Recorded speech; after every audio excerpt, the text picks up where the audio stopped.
त्राणं त्रितयं शुभं पशुपते रग्नित्रयं पावनम् जद विष्णु च पदत्रयं त्रिभुवने ख्यातं च रामत्रयं गंगावाहपथत्रयं सुविपुलं वेदत्रयं त्रिस्वरम् संध्यायास्त्रितयं द्विजैरभिजुतं पूर्वमस्तु ते मंगलम। जय जगन्नाथ। ମୁଁ ଜ୍ୟୋତିର୍ବିଦ ଚନ୍ଦ୍ରଶେଖର ନାୟକ।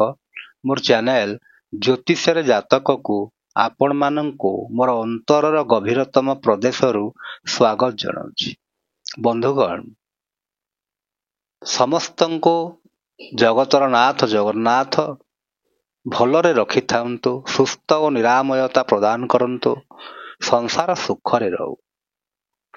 ହଉ ବନ୍ଧୁଗଣ, ଆମେ ଯେଉଁ ବର୍ଷ 2025 କିପରି ରହିବ ବୋଲି ଯେଉଁ ସିରିଜଟି ଆରମ୍ଭ କରିଛେ, ତାର ମେଷଠାରୁ ଆରମ୍ଭ କରି ଧନୁ ରାଶି ପର୍ଯ୍ୟନ୍ତ ଆମେ ପଢି ସାରିଛେ। ଆଜି ସେହି କ୍ରମରେ ଆମେ ଯିବା ମକର ରାଶି। ରାଶି ଚକ୍ରର 10 ନମ୍ବର ରାଶି ମକର ରାଶି, ସେଇ ବିଷୟରେ ଆମେ ଆଲୋଚନା କରିବା। ମକର ରାଶି ଗୋଟେ ବହୁତ ଟାଣୁଆ ରାଶି, କିନ୍ତୁ କଥା ହେଉଛି ଯେ ମକର ରାଶିର ବ୍ୟକ୍ତି ବିଶେଷ ସେମାନେ ବହୁତ କ୍ୱାଲିଟିର ହେଇଥାନ୍ତି, ବହୁତ କଥା ତାଙ୍କୁ ଜଣା ଥାଏ, କିନ୍ତୁ ସେ ଟିକେ ବହୁତ ସ୍ୱାଭିମାନୀ ହେଇଥାନ୍ତି ଆଉ ବେଳେ ବେଳେ ଟିକେ ଚପଳମତି ଭଳିଆ ହେଇଥାନ୍ତି, ଯାହା ଫଳରେ କି ଭୁଲ କାମଟିଏ କରିଦିଅନ୍ତି, ଜାଣି ଶୁଣିକିରି ବି କରିଦିଅନ୍ତି ଭୁଲ କାମ, ଯାହା ଫଳରେ କି ତାଙ୍କୁ ବହୁତ ଅସୁବିଧାର ସମ୍ମୁଖୀନ ହେବାକୁ ପଡେ। ଆଉ ସେମାନେ ବହୁତ ଟ୍ୟାଲେଣ୍ଟେଡ ହେଇଥିଲେ ମଧ୍ୟ ତାଙ୍କୁ ଯେତିକି ରେସ୍ପନ୍ସ ସମାଜରୁ ମିଳିବା କଥା ତାଙ୍କୁ ମିଳେ ନାହିଁ। ତେଣୁ ବନ୍ଧୁଗଣ, କାହିଁକି ନା ଇଏ ହଉଛନ୍ତି ଶନିଙ୍କର ରାଶି, ଶନିଙ୍କର ସ୍ୱଗୃହ ହଉଛି ମକର ଘର। ତେଣୁ ଶନି କୁମ୍ଭ ରାଶି ଆଉ ମକର ରାଶି ମଧ୍ୟରେ ବହୁତ ପାର୍ଥକ୍ୟ ଅଛି। ମକର ରାଶିର ବ୍ୟକ୍ତି ବିଶେଷ ସେମାନେ ଉଚ୍ଚାଭିଳାଷୀ ହେଇଥାନ୍ତି, ବହୁତ ଟ୍ୟାଲେଣ୍ଟେଡ ହେଇଥାନ୍ତି, ସବୁ କ୍ଷେତ୍ରରେ ପାରଙ୍ଗମତା ହାସଲ କରନ୍ତି, କିନ୍ତୁ କ୍ରେଡିଟଟା ତାଙ୍କ ନାଁରେ ଯାଏ ନାହିଁ, ଯାହା ଫଳରେ କି ସେ କ୍ରୋଧଯୁକ୍ତ ହେଇଯାଆନ୍ତି, ସେ ରାଗି ଯାଆନ୍ତି, ଫଳରେ ସବୁ କଥାଟି ବିଗିଡି ଯାଏ। ତେଣୁ ବନ୍ଧୁଗଣ, ଯେଉଁମାନେ ମକର ରାଶିର ବ୍ୟକ୍ତି ବିଶେଷ, ଆପଣମାନେ ଯଦି ଟିକେ କ୍ରୋଧକୁ ଶାନ୍ତ ରଖିବେ ତାହେଲେ ଆପଣ ସଫଳତା ନିଶ୍ଚିତ ଭାବରେ ପାଇବେ। ହଉ ବନ୍ଧୁଗଣ, ଆମେ ଆଲୋଚନା କରିବା ଏ ବର୍ଷ 2025 ବୋଲି ଯୋଉ ସଂଖ୍ୟାଟି, ତାକୁ ଯଦି ଆମେ ଏଇଭଳି ମିଶେଇ ଦବା ତାହେଲେ ଯୋଗଫଳ ହେଲା 9। 9 କେଉଁ ଗ୍ରହଙ୍କର ନା ମଙ୍ଗଳ ଗ୍ରହଙ୍କର। ତା ମାନେ ହେଉଛି ଏ ବର୍ଷ 2025ରେ ମଙ୍ଗଳ ହଉଛନ୍ତି ସଂସାର ପାଇଁ ମୁଖ୍ୟ ଗ୍ରହ। ଆଚ୍ଛା, ଆହୁରି ଗୋଟେ କଥା, ମଙ୍ଗଳ ମକର ରାଶିରେ ଉଚ୍ଚ ହେଇଯାଆନ୍ତି, ଆପଣ ମାନେ ଜାଣିଛନ୍ତି। ମକରେ ମେଦିନୀ ସୂତ, ତା ମାନେ ମକର ରାଶିରେ ମଙ୍ଗଳ ଗ୍ରହ ଉଚ୍ଚ ହେଇଯାଆନ୍ତି। ଆଉ ସେ ଘରର ମାଲିକ କିଏ? ସେ ଘରର ମାଲିକ ହଉଛନ୍ତି ନ୍ୟାୟାଧୀଶ ଶନି। ତେଣୁ ଶନି ଆଉ ମଙ୍ଗଳଙ୍କ ମଧ୍ୟରେ ସେମାନେ ଆପସରେ ଗୋଟେ ସମଗ୍ରହ, ବେଶୀ ଶତ୍ରୁ କମ ମିତ୍ର, ମିତ୍ର ତ ନୁହଁ, ତାମାନେ ସମଗ୍ରହ ବୋଲି ଜାଣିବାକୁ ପଡିବ। ଆଉ କାହିଁକି ନା ମକର ରାଶିରେ ମଙ୍ଗଳ ହିଁ ଉଚ୍ଚ ହେଇଯାଆନ୍ତି, ତାଙ୍କର ଉଚ୍ଚ ରାଶିର ଘରଟିଏ ହଉଛି ମକର ରାଶି। ତେଣୁ ଆପଣ ମାନେ ଯେକୌଣସି କାର୍ଯ୍ୟ କରିବେ ବନ୍ଧୁଗଣ, ଟିକେ ଜଲବାଜିରେ କରିବେ ନାହିଁ, ହଠାତ୍ କରି କରି ପକେଇବେ ନାହିଁ, ବହୁତ ଭାବି ଚିନ୍ତିକିରି କରିବେ। ଆଉ ମୁଖ୍ୟତଃ ବାକ୍ ସଂଯମତା ରକ୍ଷା କରିବେ। ତା କାରଣ ଆପଣଙ୍କର ଦ୍ୱିତୀୟ ସ୍ଥାନରେ ରାହୁ ଅଛନ୍ତି। ରାହୁ ଆସିବେ କେବେ? 18/5/2025ରେ ଦ୍ୱିତୀୟ ସ୍ଥାନରେ ରାହୁ ରହିଲେ କଣ କରନ୍ତି, ଆପଣ ଯାହା କହିବେ ହଠାତ୍ କରି କହିଦେବେ, ଯୋଉଟା କି ଅନ୍ୟମାନଙ୍କୁ ଖରାପ ଲାଗିବ।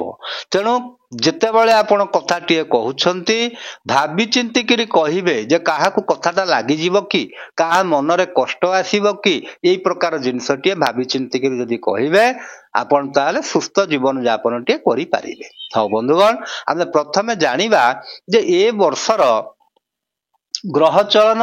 କିନ୍ତୁ ତା ପୂର୍ବରୁ ଆମେ ଜାଣିବା, ଆପଣମାନେ ଦେଖନ୍ତୁ, ଯଦି ଏଇ ପର୍ଟିକୁଲାର ଘରଟିରେ ଆପଣଙ୍କର ଚନ୍ଦ୍ର ଲେଖା ଯାଇଛନ୍ତି, ତାହେଲେ ଆପଣ ଜାଣିବେ ଆପଣଙ୍କର ମକର ରାଶିଟି।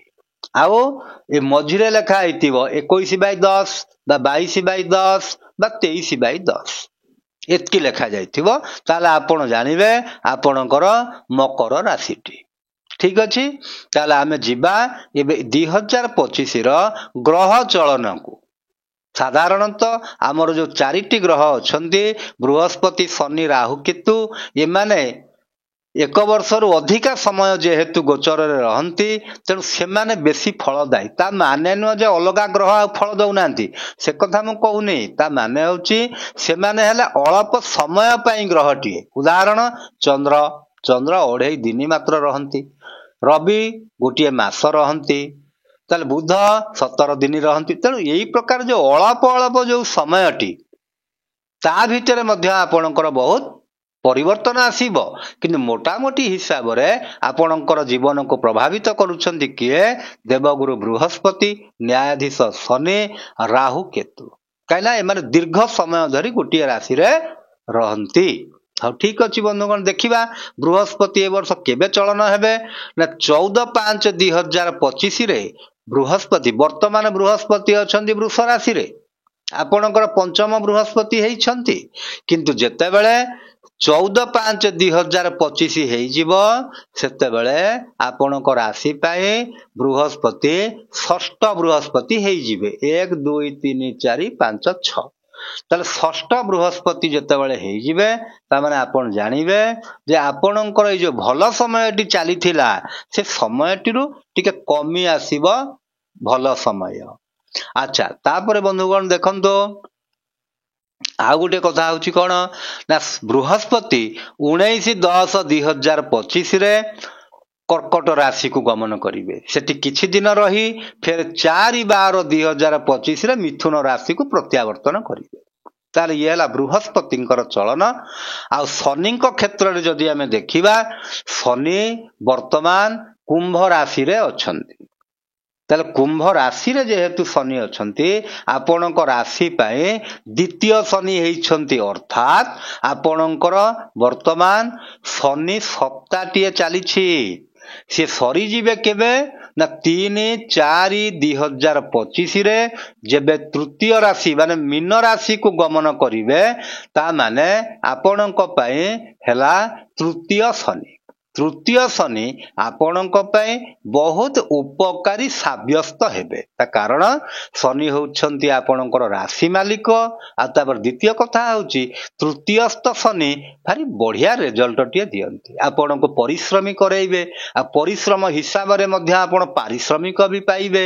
ତେଣୁ ସବୁ ଜିନିଷ ଆପଣଙ୍କର ଠିକ ଠାକ ରଖିବେ ଶନି, କର୍ମ ଫଳଦାତା ଶନି।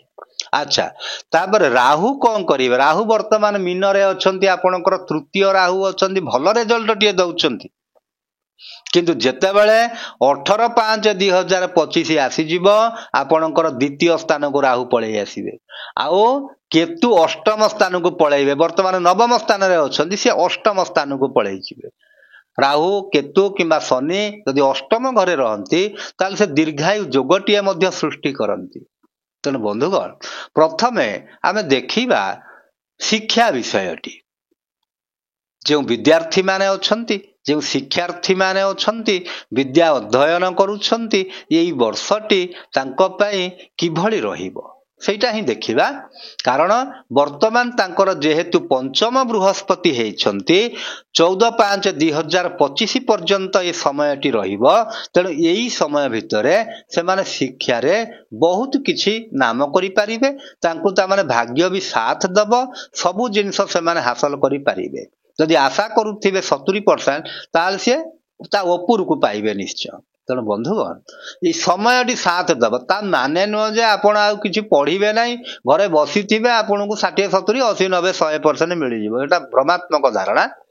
ପରିଶ୍ରମ କରନ୍ତୁ, ଭାଗ୍ୟ ସାଥ ଦେବ। ବିନା ପରିଶ୍ରମରେ ଭାଗ୍ୟ ବୋଲି କିଛି ନାହିଁ। ଆଚ୍ଛା, ତାପରେ ଦେଖନ୍ତୁ, ତେଣୁ ଶିକ୍ଷା କ୍ଷେତ୍ରରେ ଯେଉଁମାନେ ଶିକ୍ଷା ଗ୍ରହଣ କରୁଛନ୍ତି ମୁଖ୍ୟତଃ 14/5/2025 ପରେ ସେମାନେ ଟିକେ ସତର୍କ ରହିବେ, ଶିକ୍ଷାକୁ ଟିକେ ବେଶୀ ଫୋକସ୍ କରିବେ। ଆଉ ଯେଉଁ ପାଠଟି ତାଙ୍କ ଦ୍ୱାରା ହଉନାହିଁ, ମାନେ ଟିକେ କଷ୍ଟକର ଜିନିଷଟା ହେଉଛି, ତା ଦେହରେ ଟିକେ ବେଶୀ ଫୋକସ୍ କରନ୍ତୁ। ତାହେଲେ ଯାଇକରି ଆପଣ ଶିକ୍ଷା କ୍ଷେତ୍ରରେ ସଫଳତା ପାଇପାରିବେ। ଆଉ ଉଚ୍ଚଶିକ୍ଷା ଯେଉଁମାନେ ହାସଲ କରିବା ପାଇଁ ଚାହୁଁଛନ୍ତି ସେମାନେ ମଧ୍ୟ ବହୁଳ ପରିମାଣରେ ଉଚ୍ଚଶିକ୍ଷା ହାସଲ କରିପାରିବେ। କାହିଁକିନା ବୃହସ୍ପତି ଯେହେତୁ ପଞ୍ଚମସ୍ଥ ଅଛନ୍ତି ବର୍ତ୍ତମାନ, କିନ୍ତୁ 14/5/2025 ପରେ ସେମାନେ ଟିକେ କସସ୍ ହେବେ। ଆଉ ଠିକ୍ ହିସାବରେ କୌଣସି ଜିନିଷକୁ ଆପଣ ଲାଇଟଲି ନେବେ ନାହିଁ, ତନକ କରି ପଢ଼ିବେ, ତନକ କରି ଜିନିଷଟା ଦେଖିବେ, ତାହେଲେ ଯାଇକରି ଆପଣ ସଫଳତାଟିଏ ପାଇପାରିବେ। ଆଉ ଷଷ୍ଠସ୍ଥ ବୃହସ୍ପତିଙ୍କ ପାଇଁ ଆପଣ ବୃହସ୍ପତିଙ୍କର ବୀଜ ମନ୍ତ୍ରଟି ଜପ କରିପାରିବେ, ଗଣେଶଙ୍କୁ ପୂଜା କରିପାରିବେ, ସରସ୍ୱତୀଙ୍କୁ ପୂଜା କରିପାରିବେ, ତାହେଲେ ଆପଣ ବିଦ୍ୟା କ୍ଷେତ୍ରରେ ସଫଳତାଟିଏ ପାଇବେ। ହଉ ବନ୍ଧୁଗଣ, ତାପରେ ଦେଖିବା ମ୍ୟାରେଜ କଥା, ବିବାହ କଥାଟିଏ। ମକର ରାଶି ପାଇଁ ବର୍ତ୍ତମାନ ଯେଉଁ ସମୟଟି ଚାଲିଛନ୍ତି, ଇଏ ମେ ମାସ 14 ତାରିଖ ପର୍ଯ୍ୟନ୍ତ ଗୁରୁ ଶୁଦ୍ଧିଟି ଅଛି। ପଞ୍ଚମ ବୃହସ୍ପତି ହେଇଛନ୍ତି, ସର୍ବଶ୍ରେଷ୍ଠ ବୃହସ୍ପତିଟି ହେଇଛନ୍ତି। ତେଣୁ ଯେଉଁମାନେ ମକର ରାଶିର ବ୍ୟକ୍ତି ବିଶେଷ, ସେମାନେ ଏଇ 14 ମେ 2025 ଭିତରେ ସେମାନଙ୍କର ବିବାହ ଲଗ୍ନଟି ଯଦି କରିବେ ତାହେଲେ ବାହାଘରଟିଏ ହେଇପାରିବ। ଚେଷ୍ଟା କରନ୍ତୁ, ଯେଉଁମାନେ ବିବାହୋତ୍ସୁକ ଯୁବକ ଯୁବତୀ ମାନେ ଅଛନ୍ତି ସେମାନେ ମଧ୍ୟ ଏଇ ସମୟରେ ତାଙ୍କର ବିବାହଟି ସମ୍ପାଦନ ହେଇପାରିବ। ଆଚ୍ଛା, ତାପରେ ବନ୍ଧୁଗଣ ଦେଖନ୍ତୁ, ଆମେ ଯଦି ଆଲୋଚନା କରିବା ସନ୍ତାନ ବିଷୟରେ, ପଞ୍ଚମସ୍ଥ ବୃହସ୍ପତି ଆପଣଙ୍କୁ ସନ୍ତାନ ଦାନ କରନ୍ତି। ତେଣୁ ସନ୍ତାନ ହିସାବରେ ଯଦି ଆପଣ ସନ୍ତାନଟିଏ ପାଇଁ ଇଚ୍ଛା କରୁଛନ୍ତି, ଯେଉଁ ଦମ୍ପତି ମାନେ ଚାହୁଁଛନ୍ତି ନାଇଁ ଆମେ ଗୋଟେ ସନ୍ତାନ ପାଇବାକୁ ଇଚ୍ଛା କରିବା, ଏଇ ସମୟରେ ତାଙ୍କ ପାଇଁ ବଢ଼ିଆ ସମୟଟିଏ ଅଛି। ସେ ଏଇ 14 ମେ 2025 ଭିତରେ ସନ୍ତାନ ପାଇଁ ପ୍ଲାନିଂଟେ କରିପାରିବେ। ଆଉ ସନ୍ତାନ ମଧ୍ୟ ସେ 2026 ମସିହା ଆଡ଼କୁ ବା 2025 ଲାଷ୍ଟ ଆଡ଼କୁ ସନ୍ତାନଟିଏ ସେମାନେ ପାଇପାରିବେ। ତାପରେ ବନ୍ଧୁଗଣ ଦେଖନ୍ତୁ, ଯେଉଁମାନଙ୍କର ସନ୍ତାନ ଅଲରେଡି ଅଛନ୍ତି ସେମାନେ ସନ୍ତାନଙ୍କ ପାଇଁ ସେମାନେ ଏ ବର୍ଷ ଚିନ୍ତିତ ହେବାର ଆବଶ୍ୟକତା ନାହିଁ। କାରଣ ସନ୍ତାନ ମାନେ ବିଦ୍ୟା କ୍ଷେତ୍ରରେ ବହୁତ ସଫଳତାଟିଏ ପାଇବେ। ତାଙ୍କ ପାଇଁ ଭଲ ରହିଛନ୍ତି, ବୃହସ୍ପତି ବି ରହିଛନ୍ତି। ଆଉ ଶନି ଯେହେତୁ ତୃତୀୟସ୍ଥ ହେବେ, ତୃତୀୟସ୍ଥ ଶନି ବହୁତ ଭଲ ରେଜଲ୍ଟ ଦିଅନ୍ତି, ଆପଣଙ୍କୁ ପରିଶ୍ରମୀ କରେଇବେ। ଆପଣଙ୍କର ସନ୍ତାନ ମାନେ ପରିଶ୍ରମୀ ହେବେ। ଆପଣ ନିଜ ଭାଇ ଭଉଣୀଙ୍କ ଠାରୁ ସହଯୋଗ ପାଇପାରିବେ। ତାହେଲେ ବନ୍ଧୁଗଣ ଦେଖନ୍ତୁ, ଇଏ ହେଲା ସନ୍ତାନର କଥାଟିଏ। ତାପରେ ଯଦି ଆମେ ବୃତ୍ତି କଥାଟିକି ଯିବା, ଯେଉଁ ଯୁବକ ଯୁବତୀ ମାନେ ଚାକିରି ଆଶାରେ ଅଛନ୍ତି, ଯଦି ଚାକିରି ପାଇବା ପାଇଁ ଚାହାନ୍ତି ତାହେଲେ ସେମାନେ ଏଇ ଯେଉଁ ସମୟରେ ଚେଷ୍ଟା କରିପାରିବେ। ତାଙ୍କ ପାଇଁ ବହୁତ ଅନୁକୂଳ ସମୟଟିଏ ଅଛି, ଚାକିରି ପାଇପାରିବେ। ଯଦି ଚାକିରି ଆଶାୟୀ ସେମାନେ ଅଛନ୍ତି, ସରକାରୀ ଚାକିରିରେ ନିଯୁକ୍ତି ହେବାକୁ ଚାହୁଁଛନ୍ତି, ପ୍ରଥମେ ରବିଙ୍କୁ ମଜବୁତ କରନ୍ତୁ। ରବି ମଜବୁତ ହେଲେ ଯାଇ ଆପଣଙ୍କୁ ସରକାରୀ ଚାକିରି ମିଳିବ। ଆଉ ସରକାରୀ ଚାକିରି ପାଇଁ ଆପଣ ପରିଶ୍ରମ କରନ୍ତୁ, ବିନା ପରିଶ୍ରମରେ କିଛି ହୁଏ ନାହିଁ। ତାପରେ ଦେଖନ୍ତୁ ବୃତ୍ତି କଥାଟି ଦେଖିବା। ଯେଉଁ ବ୍ୟକ୍ତିମାନେ ଚାକିରିରେ ରହିଛନ୍ତି ସେମାନେ ଏଇ ଯେଉଁ 14 ମେ 2025 ପର୍ଯ୍ୟନ୍ତ ତାଙ୍କର ସମୟଟି ଭଲ ରହିବ। ଆଉ ମୁଖ୍ୟତଃ ଯେତେବେଳେ 3/4/2025 ଆସିଯିବ, ସେତେବେଳକୁ ଶନି ତୃତୀୟସ୍ଥ ହେଇଯିବେ, ଆପଣଙ୍କୁ ଚାକିରିରେ ବହୁତ ସଫଳତା ମିଳିବ। ଆପଣଙ୍କୁ ଚାକିରିରେ ଯେଉଁମାନେ ଇଗ୍ନୋର କରୁଥିଲେ ସେମାନେ ଆପଣଙ୍କୁ ପଚାରିବେ, ଆପଣଙ୍କର ପୂର୍ବ ସମ୍ମାନଟି ଆପଣ ଫେରି ପାଇବେ। ଶନି ଆପଣଙ୍କୁ ସେ ଜିନିଷଟି ଦେଇଦେବେ, ଆପଣଙ୍କୁ ପରିଶ୍ରମୀ କରେଇବେ। କର୍ମକ୍ଷେତ୍ରରେ ଆପଣଙ୍କର ଦବଦବା ରହିବ, କର୍ମକ୍ଷେତ୍ରରେ ଆପଣ ସଫଳତା ପାଇବେ।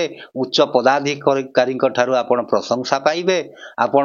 ଆପଣଙ୍କ ଉପରେ ସେମାନେ ନିଶ୍ଚିତ ଭାବରେ ଭରସା କରିବେ। ତେଣୁ ଚାକିରିଆ ଲୋକମାନଙ୍କ ପାଇଁ ଏ ସମୟଟି ବହୁତ ଭଲ ଅଛି। ଆଉ ଯେଉଁମାନେ ବ୍ୟବସାୟ କରିବା ପାଇଁ ଚାହୁଁଛନ୍ତି, ମୁଖ୍ୟତଃ ସେମାନେ ବ୍ୟବସାୟ ମଧ୍ୟ ଠିକ ହିସାବରେ ରହିପାରିବ। ସେ ଯେଉଁ ପୂର୍ବ ବର୍ଷ ସେ ଯେଉଁ କ୍ଷୟକ୍ଷତିଟି ସହିଥିଲେ, ଏ ବର୍ଷ ସେଟା ରିକଭରି କରିପାରିବେ, ଯେହେତୁ ଶନି ତାଙ୍କର ତୃତୀୟ ଶନି ହେଉଛନ୍ତି। ଆଚ୍ଛା, ତାପରେ ବନ୍ଧୁଗଣ ଦେଖନ୍ତୁ, ଆମେ ଯଦି ଗୃହିଣୀ ମାନଙ୍କ କଥା କହିବା, ଗୃହିଣୀ ମାନେ ଟିକେ ବେଶୀ ପରିଶ୍ରମୀ ହେବେ, ଆଉ ଟିକେ ସନ୍ତାନ ମାନଙ୍କ ସ୍ୱାସ୍ଥ୍ୟକୁ ନେଇକରି ଟିକେ ଚିନ୍ତା ପ୍ରକଟ କରିବେ। କିନ୍ତୁ ସେ ଜିନିଷଟି କିଓରେବଲ ଡିଜିଜ, କୌଣସି ପ୍ରକାର କ୍ରୋନିକ ଡିଜିଜ ନୁହଁ। ସେମିତି ଛୁଆମାନଙ୍କୁ ଟିକେ ଜଗିଥିବେ, ଯେମିତି ଥଣ୍ଡା, କାଶ, କଫ, ଛିଙ୍କ ଏଇ ପ୍ରକାର ଟାଇପର। ତେଣୁ ତାଙ୍କୁ ଠିକ ହିସାବରେ ଟିକେ ଜଗିଥିବେ। ତା କାରଣଟି ହେଉଛି କ'ଣ? ତୃତୀୟ ଘରେ ରହିଥିବା ଶନି, ଦେଖନ୍ତୁ ତୃତୀୟରେ ଶନି ରହିଲେ ସିଏ କ'ଣ କରନ୍ତି? ତୃତୀୟ ଦୃଷ୍ଟିରେ ଦେଖୁଛନ୍ତି 5 ନମ୍ବର ଘରଟିକୁ, ମାନେ ଆପଣଙ୍କର ସନ୍ତାନ ଘରଟିକୁ। ତେଣୁ ସନ୍ତାନ ଘରଟିକୁ ଯେହେତୁ ଦେଖୁଛନ୍ତି, ସନ୍ତାନଙ୍କ ପ୍ରତି ଟିକେ ଏକ୍ସଟ୍ରା କସସ୍ ହେବେ। କିନ୍ତୁ ସଫଳତାର ବର୍ଷ, ସନ୍ତାନ ମାନେ ସଫଳତା ପାଇବେ। ଶନି ଯୋଉ ଜିନିଷ ଟିକେ ଦେଖନ୍ତି, ଟିକେ କଷ୍ଟ କରାନ୍ତି ସତ, କିନ୍ତୁ ସଫଳତା ବି ଦିଅନ୍ତି। ଆଉ ମୁଖ୍ୟତଃ ଯଦି ସ୍ୱାସ୍ଥ୍ୟ କଥା କହିବା, ସ୍ୱାସ୍ଥ୍ୟଗତ ଏଇ ଯୋଉ ସମୟଟି ମକର ରାଶି ପାଇଁ ମୁଖ୍ୟତଃ 14 ମେ 2025 ପର୍ଯ୍ୟନ୍ତ ସ୍ୱାସ୍ଥ୍ୟଟି ଭଲ ରହିବ। ତାପରେ ସ୍ୱାସ୍ଥ୍ୟଟି ଅଳ୍ପ ମାତ୍ରାରେ ବିଗିଡ଼ିପାରେ, ଯୋଉଟା କି ଆପଣ ଚିକିତ୍ସା ହେଲେ ଭଲ ହେଇଯିବେ। କିନ୍ତୁ ବନ୍ଧୁଗଣ, ବୃହସ୍ପତିଙ୍କ ପାଇଁ ଆପଣ ପ୍ରତିକାରଟିଏ କରିବେ, କାହିଁକିନା ସେ ଷଷ୍ଠସ୍ଥ ବୃହସ୍ପତି ଯେହେତୁ ହଉଛନ୍ତି, ତେଣୁ ଆପଣ ତାଙ୍କ ପାଇଁ ପ୍ରତିକାରଟିଏ କରିବେ। ଯଦି ବୃହସ୍ପତି ଆପଣଙ୍କ ଜାତକ ପାଇଁ ଶୁଭକାରକ ଗ୍ରହ, ତାହେଲେ ଆପଣ ତାଙ୍କର ବୀଜ ମନ୍ତ୍ରଟି ଜପ କରିପାରିବେ। ଗୁରୁଜନ ମାନଙ୍କୁ ସମ୍ମାନ କରିବେ। ବନ୍ଧୁଗଣ, ଗୋଟିଏ କଥା ମନେ ରଖନ୍ତୁ, ଗୁରୁଜନ ମାନଙ୍କୁ କେବେ ହେଲେ ଅସମ୍ମାନ କରିବେ ନାହିଁ। ଯଦି ଅସମ୍ମାନ କଲେ, ତାହେଲେ ଆପଣଙ୍କର ବୃହସ୍ପତି ଗ୍ରହ ଖରାପ ହେଇଯାଆନ୍ତି। ତା ଅର୍ଥ ଆପଣଙ୍କୁ ଖରାପ ଫଳଟିଏ ସିଏ ଦିଅନ୍ତି। ଯିଏ ଗୁରୁଙ୍କୁ ସମ୍ମାନ କରେ, ପୁରୋହିତଙ୍କୁ ସମ୍ମାନ, ଯୋଉମାନେ ଧାର୍ମିକ ସାଙ୍ଗରେ ଜଡ଼ିତ, ଗୁରୁ, ପୁରୋହିତ, ଆଷ୍ଟ୍ରୋଲୋଜର, ଏମାନଙ୍କୁ ଆପଣ କେବେ ହେଲେ ଦୁର୍ବ୍ୟବହାର କରିବେ ନାହିଁ। ଆଉ ମୁଖ୍ୟତଃ ଏମାନଙ୍କୁ କେବେ ଠକିବେ ନାହିଁ। ଯଦି ଆପଣ ଠକିବେ, ଗୁରୁ ଗ୍ରହ ଆପଣଙ୍କର ମାନ ସମ୍ମାନ ଠାରୁ ଆରମ୍ଭ କରି ସବୁ କିଛି ଆପଣ ପାଇବାକୁ ହକଦାର, କିନ୍ତୁ ଆପଣଙ୍କୁ ମିଳିବ ନାହିଁ। ସବୁ କ୍ଷେତ୍ରରେ ଆପଣ ବଦନାମୀ ହେବେ, ସବୁ କ୍ଷେତ୍ରରେ ଆପଣ ଅପମାନିତ ହେବେ। କିନ୍ତୁ ଯଦି ଗୁରୁଜନ ମାନେ, ଆଉ ମୁଖ୍ୟ ଗୁରୁଜନ ହେଲେ ନିଜର ବାପା ମା। ବାପା ମାଙ୍କୁ ଯିଏ ସମ୍ମାନ କରେ ନାହିଁ, ବାପା ମାଙ୍କର ଦାୟିତ୍ୱଟି ଯିଏ ନିଏ ନାହିଁ, ସେ ବ୍ୟକ୍ତି ଜୀବନରେ କେବେ ସୁଖ ପାଏ ନାହିଁ। ତେଣୁ ବନ୍ଧୁଗଣ, ଆପଣମାନେ ଏ କଥାଟିକି ମନେ ରଖିଥିବେ। ଆଉ ଯେଉଁ ଗ୍ରହଙ୍କ କଥା ଗୁଡ଼ିଏ ମୁଁ କହୁଛି, ଆଉ ଯେହେତୁ ଦେଖନ୍ତୁ ରାହୁ ଆପଣଙ୍କର ଦ୍ୱିତୀୟସ୍ଥ ହେଇଛନ୍ତି, ରାହୁ ଦ୍ୱିତୀୟସ୍ଥ କେବେ ହେବେ? 18/5/2025। ବନ୍ଧୁଗଣ, ଯୋଉମାନେ ମକର ରାଶିର ବ୍ୟକ୍ତି ବିଶେଷ, ଆପଣ ଟିକେ ଆପଣଙ୍କର ବାକ୍ ସଂଯମତା ରକ୍ଷା କରିବେ। କାହିଁକି? ରାହୁ ହଉଛନ୍ତି ଭ୍ରମାତ୍ମକ ଗ୍ରହ। ସିଏ ଆପଣଙ୍କୁ ଯୋଉଟା ନ କହିବା କଥା ସେଟା କହେଇଦେବେ। ତେଣୁ ଆପଣ ସେଥିପ୍ରତି ବଡ ଅସୁବିଧାରେ ବି ପଡିଯାଇପାରନ୍ତି। ତେଣୁ କୌଣସି ପ୍ରକାର ଆପଣ ଯୋଉ କଥାଟି କହୁଛନ୍ତି, ଭାବି ଚିନ୍ତିକିରି କହିବେ। ଆଉ କେତୁ ଯେହେତୁ ଅଷ୍ଟମ ସ୍ଥାନସ୍ଥ ହେଇଛନ୍ତି, ଆପଣଙ୍କୁ ମେନ୍ କଥା ହଉଛି ଗୋଟେ ଜିନିଷ, ଚିନ୍ତା। ଆପଣଙ୍କ ମୁଣ୍ଡରେ ଚିନ୍ତା ପୁରେଇ ଦେବେ। ଆପଣ ବାପାଙ୍କ ପାଇଁ ଚିନ୍ତା କରିବେ, ମାଙ୍କ ପାଇଁ ଚିନ୍ତା କରିବେ, କି ଏଇ ପ୍ରକାର ଗୋଟେ କାହାର ହେଲ୍ଥ କଥା ନେଇକରି ଆପଣ ଚିନ୍ତାଶୀଳ ହେଇ ରହିବେ। ତେଣୁ କେତୁଙ୍କ ପାଇଁ, ରାହୁଙ୍କ ପାଇଁ ଆପଣ କ'ଣ କରିବେ? ଦରିଦ୍ର ଲୋକ, ଯୋଉମାନେ ଭିକ୍ଷାସୀ ଲୋକ, ଆଉ ଯୋଉମାନେ ଶାରୀରିକ ବିକଳାଙ୍ଗ ଲୋକ, ତାଙ୍କ ପ୍ରତି ଆପଣ ଭଲ ଭାବନା ପୋଷଣ କରିବେ। କେବେ ହେଲେ ତାଙ୍କୁ ଅସମ୍ମାନ କରିବେ ନାହିଁ, ତାଙ୍କୁ ହଇରାଣ ହରକତ କରିବେ ନାହିଁ। ତାହେଲେ ଶନି, ରାହୁ, କେତୁ ଆପଣଙ୍କୁ ଦଣ୍ଡ ଦେଇଦେବେ, ମନେ ରଖନ୍ତୁ। ତେଣୁ ବନ୍ଧୁଗଣ, ମୁଁ ଭାବୁଛି ଆପଣମାନେ ବୁଝି ସାରିବେଣି। ଭଲ ଲାଗିଥିଲେ ଲାଇକ୍ କରିବେ, ସେୟାର କରିବେ, ସବସ୍କ୍ରାଇବ କରିବେ। ଏତିକିରେ ରହିଲି ବନ୍ଧୁଗଣ। ଜୟ ଜଗନ୍ନାଥ।